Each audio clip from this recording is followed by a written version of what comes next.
Sa muli ay nagbalik ang mga kapulisan mula sa RPSB Mabini, Cadiz sa pangunguna ni Police Lieutenant Artus B. Escuadra nito lamang ika-18 ng Nobyembre taong kasalukuyan sa sitio Kotkot, Barangay Mabini, Cadiz, Negros Occidental upang ipagpatuloy ang kanilang sinimulan na organic farming kamakailan lamang noong Hulyo taong kasalukuyan.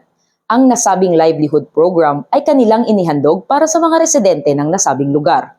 Katuwang sa matagumpay na proyektong ito, ang lokal na pamahalaan at ang NGO na Diocesan of San Carlos Action Office.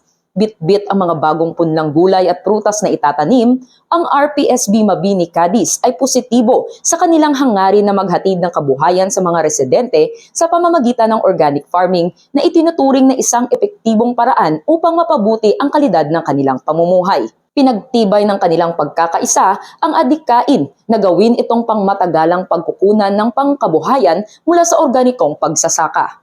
Sa pamamagitan ng proyektong ito, nagkaroon ng bagong oportunidad ang mga residente na mapabuti ang kanilang kabuhayan habang isinusulong ang pagiging makakalikasan at napapanatili ang organikong paraan ng pagsasaka. Bukod sa layuning ekonomikal, ipinapakita rin ng proyektong ito ang aktibong pakikiisa ng RPSB Mabini, Cadiz sa mga komunidad na kanilang nasasakupan.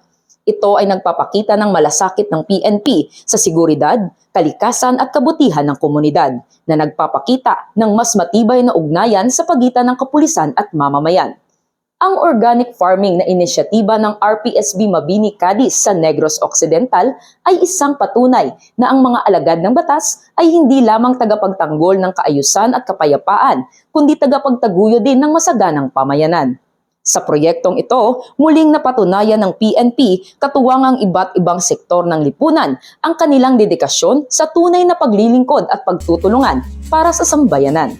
Dahil sa bagong Pilipinas, ang gusto ng pulis, ligtas ka. Mula rito sa Police Regional Office 6, ako ang inyong PNN Correspondent Patrolwoman Justin May Halyores, alagad ng batas, tagataguyod ng Balitang Pulis.